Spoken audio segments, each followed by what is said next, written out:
Serena Williams puts down the racket and picks up a mic, and it'll be a while before you hear another collabo between Riri and Chris Breezy. It turns out the two may finally be done for good. Well, you might as well call Kelly Park one of the 7 wonders of Florida, because this wilderness oasis has everything that a camper would love, along with some crystal blue springs that will have people like this little guy right here floating for days. Hey guys, we're here in Kissimmee on 192 checking out the new amazing ride. It's called the Vomatron, and as you can guess, it's living up to its name. It's pretty crazy. Check this out up here. They even have a shield that is there to protect people standing below in case the folks up top who are screaming for sweet Jesus lose their lunch. Now, I gotta admit, I'm a little excited about this one. It's day 3 of the NBA All-Star Extravaganza, and the temperatures have changed, but you know what? The crowd sure hasn't. Check out all these people behind me. They're all waiting to get into the Vane nightclub. It's basically become one of the biggest hotspots for celebrities in town for the NBA All-Star Game. Well, I guess you can call it Clash of the Movie Titans, because Johnny Depp is taking on some superheroes at the box office this weekend. His new flick, Dark Shadows, will compete with the Avengers for the top spot. Attention muggles, whether you're Team Gryffindor or Team Slytherin, you know what? It really doesn't matter, because either way, you're going to want to be here at the Lowe's Portofino Bay Hotel for the 2012 Ascendio Harry Potter Convention. Why? Because magic is falling on this place like never before. Take a look behind me. You have people playing Quidditch, you have people acting out scenes from the movie, and you even have Snape. Check him out right there. He's lurking around, and he's ready to cast a spell. I know a lot of you are probably wondering, Lindsay girl, what is up with that? Well, sources say Lindsay was out partying really late the night before, so that may be why she was 1, a little late, and 2, a little moody. Michelle?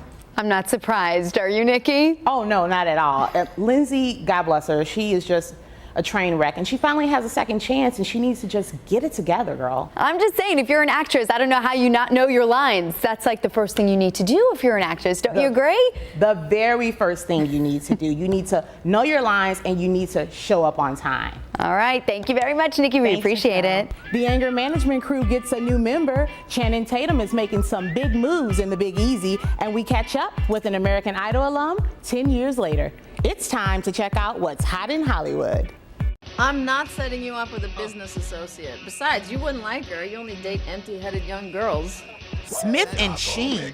Could this be the making of a new comedic duo? I think so. Shawnee Smith just teamed up with Charlie Sheen in the FX hit comedy Anger Management. There's kind of low bass humor in it. You think, God, FX, Charlie Sheen, how they're really gonna, you know. But they're smart, and Bruce Helford is so good. And it's almost like it goes the opposite direction, you know? The Freshman series follows a non-traditional therapist specializing in anger issues, of course, and that storyline on FX gives the show an added edge. Speaking of edge, does Channing Tatum plan to bring a little magic Mike to the Big Easy? Oh, so true. In Touch magazine is reporting the star plans to open an all-male review bar in New Orleans this November.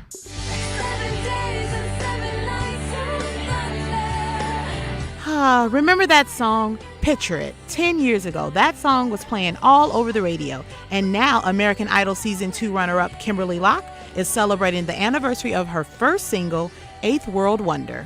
The difference between Kimberly 10 years ago and the Kimberly now is she knows a whole lot more than she did 10 years ago. I was in the process of starting my own company and deciding that I was going to go out as an independent artist. So the title, Finally Free, was really speaking to me. But Kimberly hasn't gone far from her idol roots. In fact, she's keeping a pretty close eye on that judge's table. There's a young lady out there, her name is Kimberly Locke, and I think she'd be great on the show. I think it would be a great idea to bring some of the contestants back and have them sit in that chair.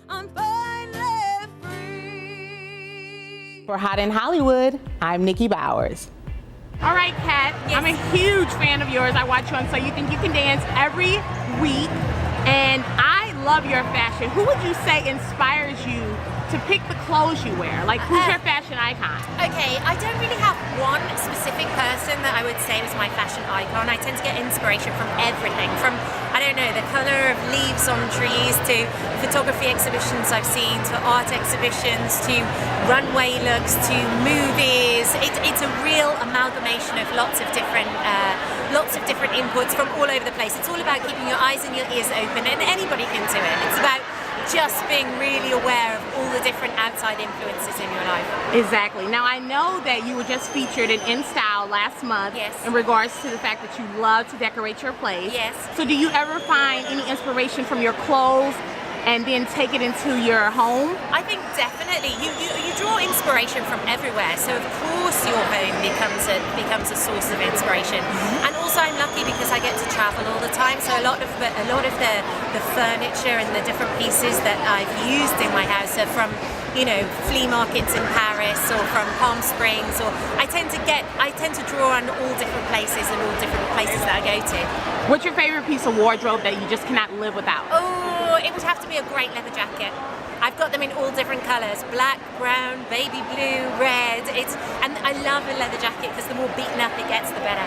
So, on So You Think You Can Dance, we always see the dancers and their dance attire, but we never really get to see them out off the stage. Yes. So who would you say, Yes.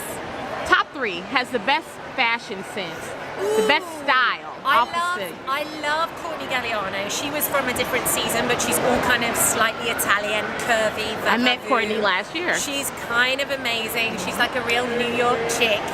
And she kind of really embraces that curvy body that she's got. I love Twitch. He's just like the coolest dude on the planet. Sweetest guy. He's like a big, tall guy, and he like rocks a look and a beanie. He's amazing. And then Mark Camerara. He's currently on tour with Lady Gaga, and he always busts a look. All right, Kat, you have been amazing. Thank you so much. And just tell everyone again why they should support Runway for Hope. Runway for Hope, it's making people's dreams come true. It's helping people, and that's what being in this world is all